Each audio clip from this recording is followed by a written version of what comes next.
جو قدرت کتوں کو کھلاتی ہے وہ انسان کو نہ کھلائے گی؟ جو چونٹیوں کو رزق دیتی ہے اشرف المخلوقات کو وہ خدا رزق نہ دے گا؟ اللہ نے کہاں رزق دیا ہمیں؟ جب ماں کے پیٹ میں ہم تھے، جہاں نہ ہوا جا سکتی تھی، نہ پانی جا سکتا تھا، نہ سوئی جا سکتی تھی، بڑھ کے کہوں کہ وہاں کسی کا گمان بھی نہیں جا سکتا تھا، وہاں تصور اور تخیل بھی نہیں جا سکتا تھا، میرے اللہ نے جو رزاق مطلق ہے ماں کے پیٹ میں ہمیں روزی پہنچائی۔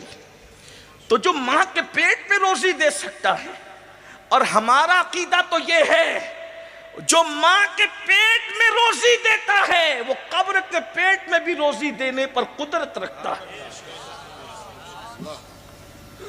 وہ ایسا رزاق ہے۔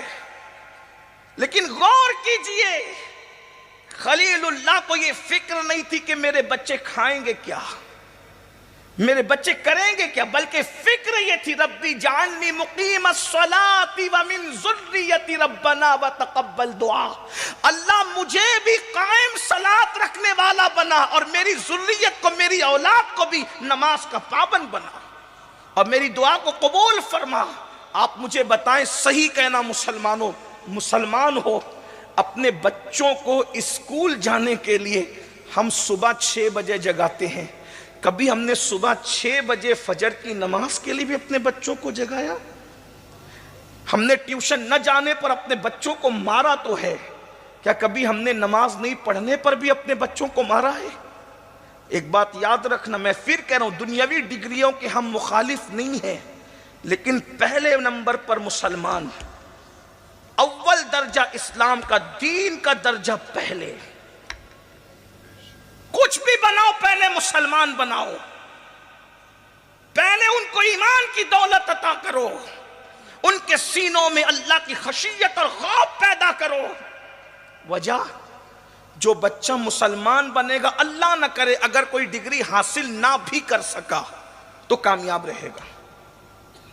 پھر کہتا ہوں ڈگری کے ہم مخالف نہیں، لیکن پہلے نمبر پر دین ہے، دین۔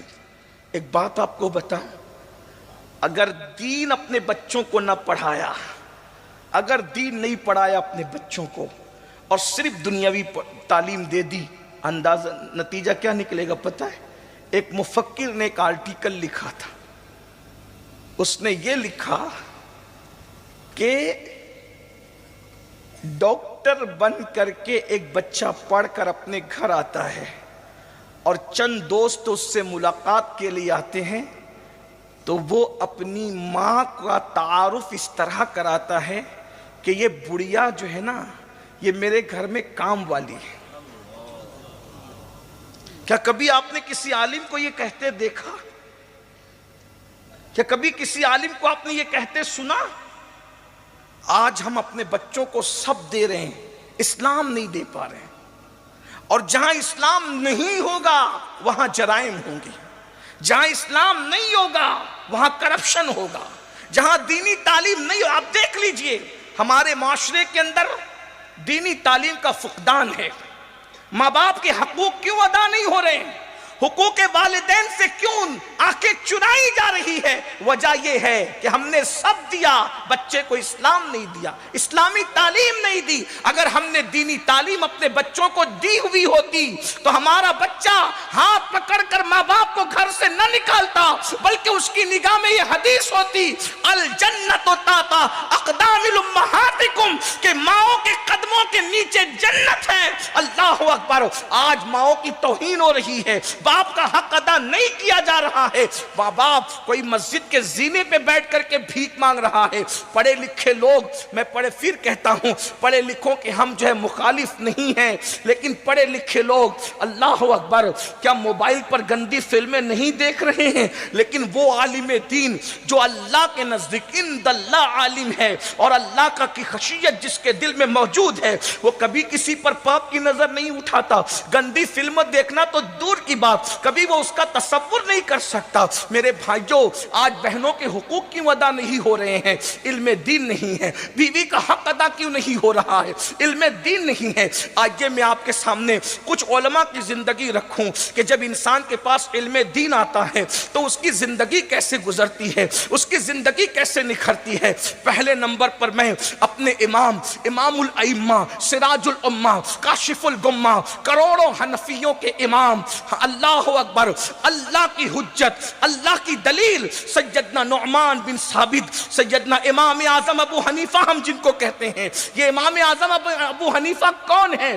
داتا علی حجویری کے یہ امام ہے، غریب نواز کے یہ امام ہے، محبوب الہی کے یہ امام ہے، صابر کلیر کے یہ امام ہے، سیدنا امام اعظم ابو حنیفہ۔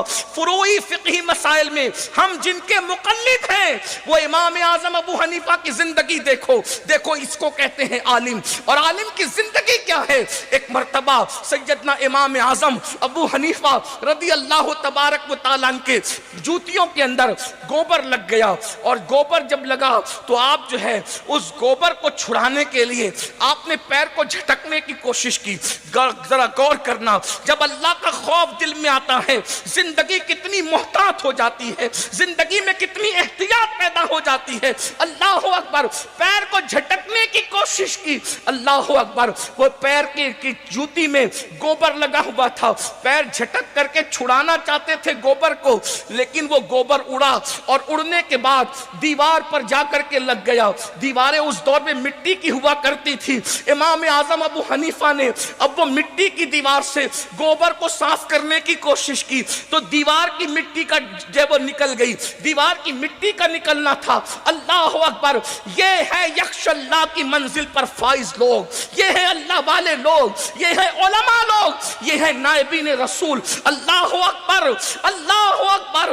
امام اعظم ابو حنیفہ تڑپ گئے، کسی کی دیوار کی مٹی میری وجہ سے گر گئی، اب اس سے معافی مانگنا چاہیے، اس لیے کہ حقوق اللہ کا معاملہ یہ ہے، اگر کوئی حق اللہ میں کوتاہی کرے اللہ بے نیاز ہے، چاہے تو اللہ عذاب دے، چاہے تو اس کو معاف کر دے، لیکن اگر کسی نے بندے کی حق تلفی کی، جب تک کہ بندہ معاف نہیں کرے گا اللہ بھی معاف نہیں کرے گا۔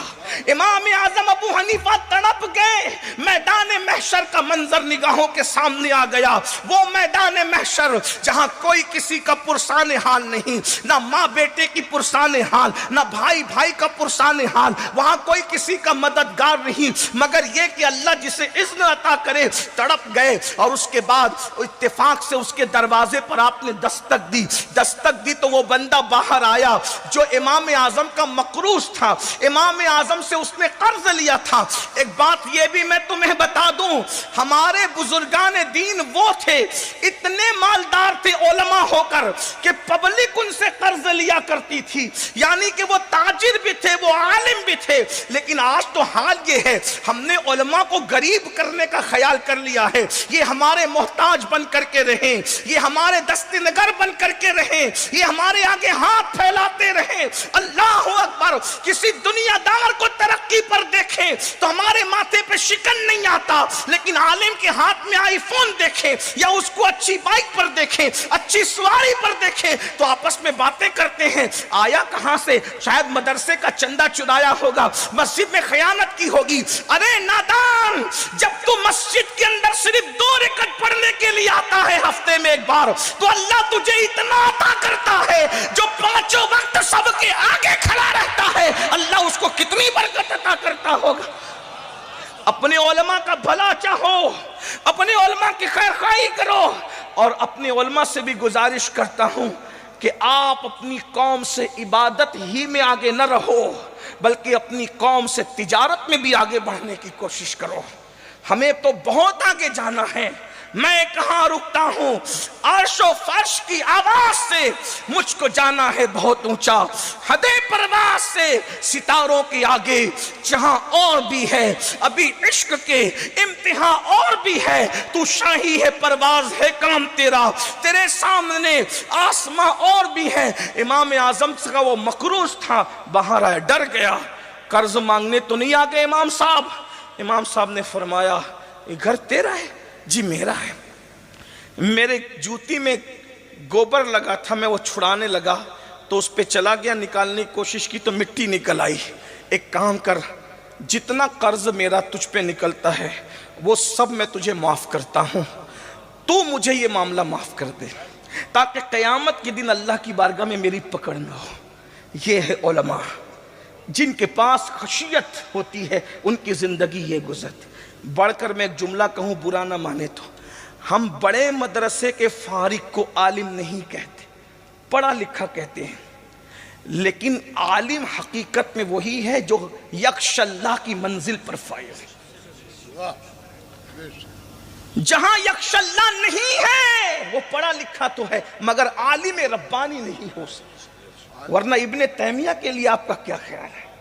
اشرف علی کے لیے آپ کا خیال ہے؟ گنگوہی کے لیے آپ کا کیا خیال ہے؟ اتنا یاد رکھ، یہ پڑھے لکھے تو تھے مگر عالم ربانی نہیں تھے۔ اگر عالم ربانی ہوتے تو اللہ کا خوف ہوتا، اور اللہ کا خوف والا تو ایک عام آدمی کی حق تلفی نہیں کرتا، وہ رسول کی حق تلفی کیسے کر سکتا؟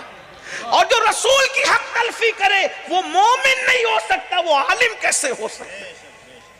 اس لیے یاد رکھنا، جہاں یخشی اللہ ہے، جہاں اللہ کا خوف ہے، وہیں پر فیضان علم موجود ہے۔